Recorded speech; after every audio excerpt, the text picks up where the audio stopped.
warm welcome last thing of the day. And it feels great to be here because this is back where this actually began for me. In the lecture theatre not far from here, I fell in love with the concept of work. And so to come back and talk on this Saturday afternoon about work sort of feels right. And I know what you're thinking, she's going to talk about work. And I am, and I love it. So I just apologise in advance. What I want to talk about, and the reason I want to talk about work, is because it is my whole life. Not only have I worked my whole life, and I do mean my whole life, because I actually started work when I was 12. I made rag dolls and puppets, quite the entrepreneurial spirit as I hit high school. And then from that, I've not only worked, but I've also written about work, taught about work, thought about work.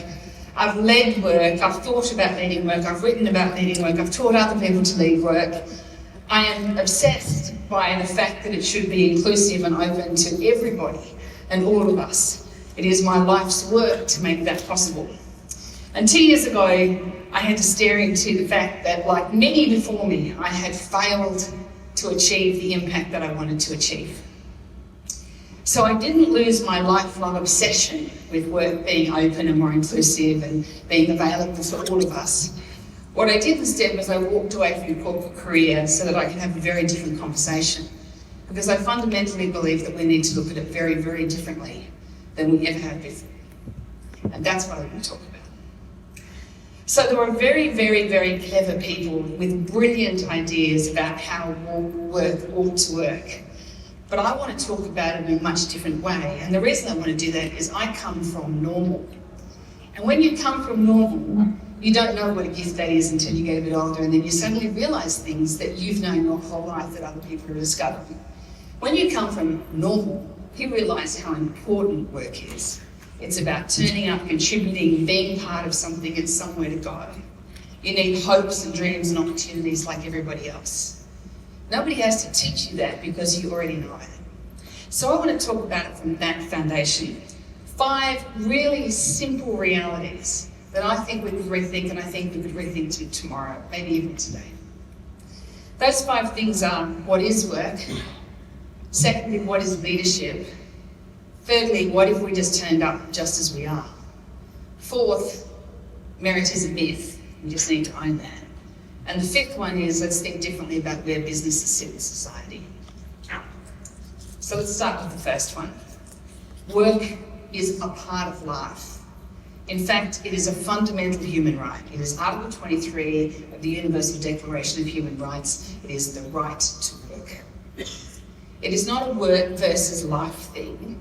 It is a work as part of life thing. It's your opportunity to turn up to a community or a society you live in and participate, to contribute, and exchange your contribution with your hands, your head, and maybe even your heart, if you get a job you really love, which people have talked about today a lot. Then you get your independence, your financial independence, but equally you get a sense of belonging. And it's that feeling of belonging, contributing, and having somewhere to go that is so fundamental to being a human being.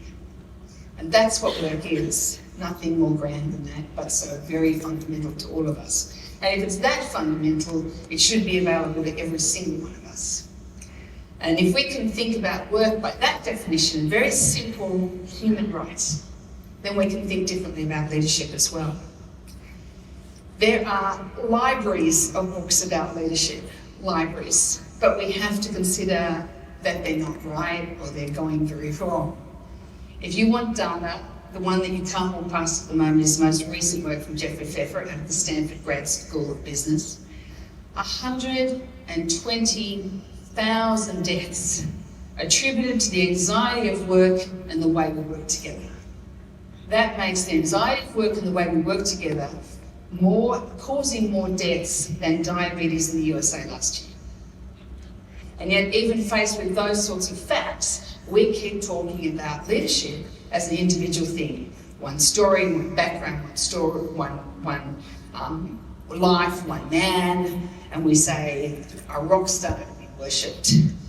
And yet we're surrounded by ancient cultures that understand leadership so much better.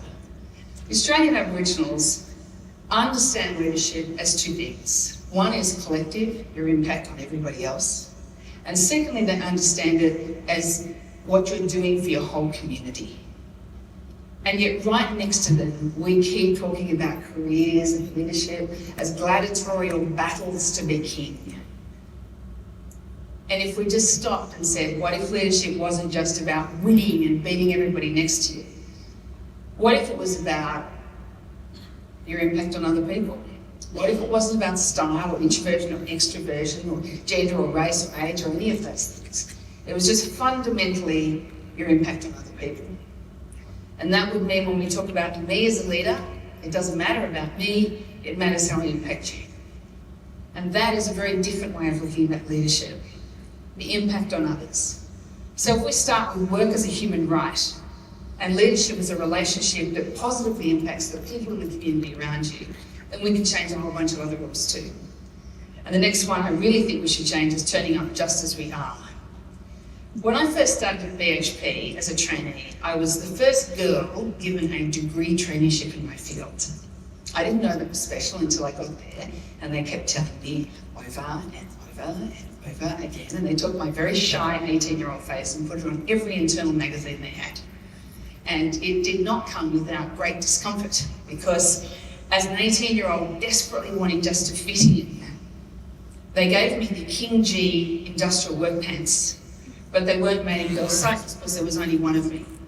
And so as I hitched them up to my 18-year-old waist, there was a giant gap between the bottom of my pants and the tops of my work boots. And I felt ridiculous and I looked pretty stupid too. And I went home, distraught to my mother, and I said, what should I do? I look like an idiot. And she said, and it's the best piece of professional advice I've probably ever had in my life. She said, wear stripy socks. And so I did. And I walked in the next day with my stripy socks. Because if they give you rules of work that don't work for you, you have to change them and make them work for you. But what happened next when I went in was so much more important than me and my stripy socks. What happened by the end of the week was that all the other women I was with started wearing stripy socks too. You see, I thought I was on my own in my green pants, breaking a glass ceiling. But actually I was surrounded by tradeswomen and engineers, indentured, wearing grey, with the same stupid problem with their pants that I had. And we found our collective solidarity, our sense of belonging, our feeling that we could change the rules by wearing stupid stripy socks and turning up our way.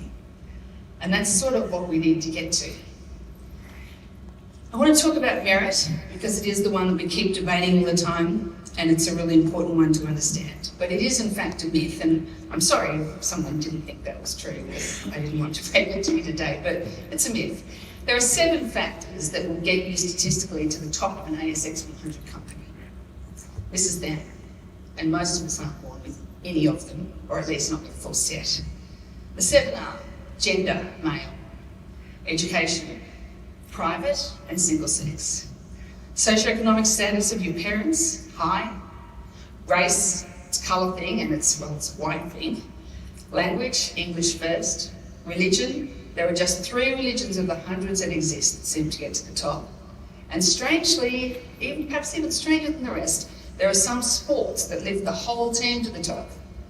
And we know those 7. So why aren't we talking about them? Why aren't they clear to us? Because 80% of the employment data in this country is what we call dark. And that sounds very sinister. But actually what it means is it sits underneath a company or a brand and we can't see it. But we know it and we can feel it. We know that there's 50% of our population is female, but only 22% of us can get to the top of an ASX 100. We know that 16% of our population is direct Asian heritage, and yet only 2% get to the top of Australian ASX company. We know that 3% of our population is first Australians, and rarely, if ever, do they get to the top of a company. And that's before we talk about disability, one of the largest underutilised workforce we have in this country. Now those stats make me just so angry, and they look quite dramatic when you see them laid out as a number. But my reaction to it, and I've had so much time to think about it, a lifetime trying to address it, is I sort of sit there and I calmly think, how can I be creative about approaching these numbers? And I think, what would Don Corleone do in The Godfather? Now Don Corleone, I know what he would do. He would go to the mattresses and prepare for battle. And having looked at these numbers for a lifetime, I sort of feel like going against them too because they make me angry. But I'm not going to change them by being angry. So I'm going to ask you to come for a little bit of a walk with me and look at it even more calmly. I'm asking you to come on the bus. I'm walking down the Australian street in a community we all know and love and are part of. 50% of the people around me are female, 16% direct Asian heritage, 3% First Australians, 8.3% LGBTI. We share a bunch of disabilities and differences all over the place. We walk along there feeling comfortable and we belong. And the bus pulls up. Let's call it the Australian Leadership Bus. And I get on.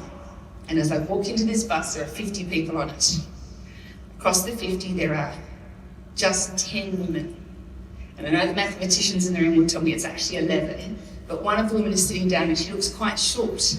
And I'm told that leaders going to be tall, so I'm not going to count her. There's one Asian. There are no First Australians, no people with disabilities. There's people look the same, talk the same accent, same language. It feels weird. If you've just been walking in the Australian community that you know and love and you hop on a bus like that and think, whoa, where the hell is this bus going? Why am I on this bus and do I belong? Is a feeling of uncomfortableness. But there's another question that became increasingly loud for me during the course of my career. The question wasn't whether I belonged. The question was whether I wanted to be on a bus. Why would I want to be on a bus that felt so uncomfortable for someone like me? Do I press the button, pull the cord, get them to stop, pick up more people like me, pick up different people than me? Or what do I do? So faced with these statistics, I think we have three options. The first one, despair. The second one, rage. And the third one, let's change the rules. So the first one is so tempting to just grab a chocolate bar, fetal position blanket, Netflix, just binge watch, hit the couch. The world is overwhelming, let's just hide for a while. But when the movies finish and you get up, nothing has changed. The second option, we go out the street and we rage against the machine. We find people who are equally furious and we march. And it feels fantastic to find our collective strength. But at the end of the march, nothing's changed. The third option is we change the rules. And that's a confronting option because at the moment what we keep doing is looking at the guys who are writing the rules and saying, can you please change the rules? But we don't understand how much power we have to change the rules. And the first thing we need to change is we need to rethink where businesses currently sit. This drawing on the left, I think it's on your left, is how we currently see businesses. Here's a business and here's society. And the business gives us small things like 22% women. And as long as we don't ask about the other 28%, we're okay. But the business, there's no over here. This is society. And businesses sit smack in the middle of our society with us. In fact, they are us, or they should be. They're like us, and they're with us. And if we rethought how businesses sit, we could start to rethink how we actually approach all of this. And that brings me to one last story. When I was in IND in Switzerland, I was working with the leadership school there, and my hero, heart be still, I love a man who can think, but Jack Wood, one of the greatest thinkers ever in leadership, invited me to a workshop the next day. If I could change my flights, it was very exciting. And he and three of his colleagues, four of them in total, were going to reinvent the future of leadership. I was so excited to be invited, so excited. And I quickly said yes. And then I rambled off what I would do to help them invent the future. I would get coffee, I would organise lunch, I would take notes, I would just be so helpful while they reinvented the future. And Jack Wood looked at me with disdain, and I must say a little bit of disappointment. And he said, I don't need you to organise lunch. Don't come. And I thought, don't come. And I was crushed because I had this great opportunity and then it was gone. But then he kept going because he saw I was crushed and he's a nice man. And he said, I didn't invite you to organise lunch. Anybody can do that. I invited you to think with us, to turn up and give us your best ideas, your best thinking, your best way of being, so that we can invent the best we can for the future. And he was right, because even though I was the only person walking into that ring without a doctorate, and actually two of them had 2 doctorates, which is quite unique, but I was also the only Australian, I was the only person from Wollongong. Oh, very rare. Is there anyone here from Wollongong? Only person from Wollongong. The only person who worked in China, that was very unique at that stage. The only person who could speak Dutch, albeit quite poorly. And I was the only person that had family members who went into coal mines to work. Now, why does it matter that you have a coal mining part of your family? It matters because when someone says, what should we measure companies on? And people say safety stats. Safety stats are a bunch of numbers, but safety stats from a coal mine are whether or not your family comes home. And there's an emotion in that when you've got that, it's a perspective no one else can take away from you. So I wasn't walking in with the doctorate, but I was walking in with all of that, and I had to own it. And that's what I think we're up to, is all of us not waiting for tomorrow or when a leadership program kicks in or someone evens up at gender or the race stats or allows people with disability or whatever it happens to be. But actually just saying, we actually have a big role to play already. See, those 7 ACES CEOs have been writing history for hundreds, if not thousands of years. And I feel they might be writing the future sort of the same way because that's how they know how to write. But I do know something else about them. Each of them owns 10 people in the team. And beneath those 10 people in their team, we own thousands of teams. We own whole departments and businesses and parts of big corporations. We own almost every small business in this country, built by normal people who don't carry 7 aces. And I think if we stood up and stopped waiting for tomorrow, waiting for when we could do it, started to rethink where businesses sit, that we could actually play a role in standing up and saying, my team, my business is inclusive, diverse, open. I have tackled my own biases, and I've brought people in who think differently than me, have experienced life differently than me, who have something that I can learn from and something to offer that I don't have. And I think that role that we can play, and we could play it today, could be one of those very small pieces that makes for a very big change in the big picture. Thank you very much.